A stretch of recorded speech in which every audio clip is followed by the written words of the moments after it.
एक महिला भक्त वृंदावन से बिहारी जी लेकर अपने घर आई और तभी बस एक गोलू घर के अंदर आया और माँ से पूछता है कि माँ ये कौन है। तो मैया ने बोला ये भगवान है और यही हमारे माँ मालिक हैं। अब तो घर में जब भी कोई नई चीज बनती तो सबसे पहले बिहारी जी को भोग लगता। पहले ये सब चीजें गोलू को सबसे पहले मिलती थी। इससे गोलू बहुत छिड़ने लगा और मन ही मन ठाकुर जी को कोसने लगा। एक दिन गोलू की माँ काम पर जाते समय बोली, गोलू यमुना जी से मटके में जल भर कर लाना। जब गोलू पानी भरने के लिए जाने लगा तो जाते जाते बिहारी जी को कहने लगा, खाने के लिए तो सबसे पहले तैयार रहते हो, लेकिन काम तो मुझे ही करना पड़ता है। अगर यहाँ रहना है तो काम करो। कहकर गोलू यमुना जी से जल भरने के लिए चल पड़ा।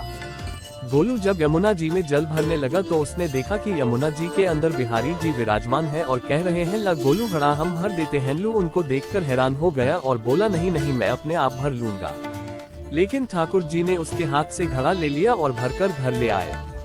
गोलू घर आकर डर रहा था कि अगर माँ को पता लगा कि मैंने ठाकुर जी से काम करवाया है तो आज मेरी पक्की पिटाई होगी। माँ ने घर आकर बिहारी जी को गीले कपड़ों में देखा तो एकदम से हैरान हो गई और कहने लगी कि गोलू ये जर तेरी शरारत है, जर तूने ही इन पर जल डाला है। गोलू ने अपनी माँ को समझाने का बहुत प्रयास किया, लेकिन माँ ने उसको डांटकर चुप कर दिया और ठाकुर जी के भीगे हुए कपड़े को बदलने लगी।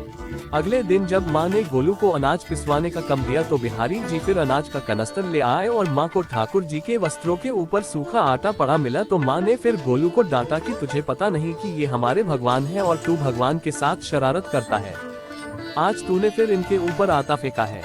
तो गोलू शपथ लेकर कहने लगा, नहीं माँ मैंने कोई शरारत नहीं करी है, ये तो मेरे हाथ से गेहूं का कनस्तर लेकर खुद पीसा कर आए हैं।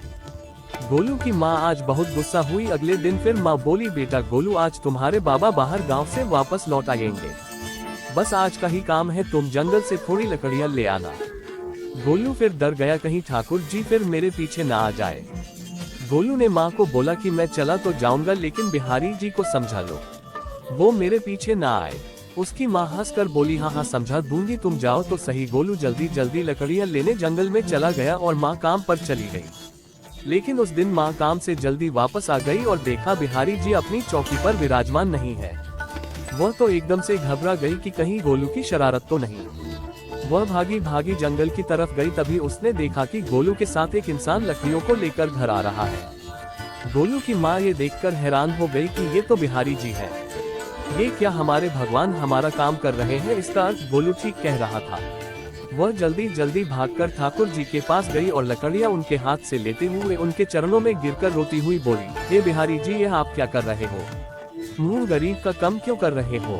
ठाकुर जी मुस्कुराते हुए बोले, हमें तो तेरे बेटे पर बहुत प्यार आता है।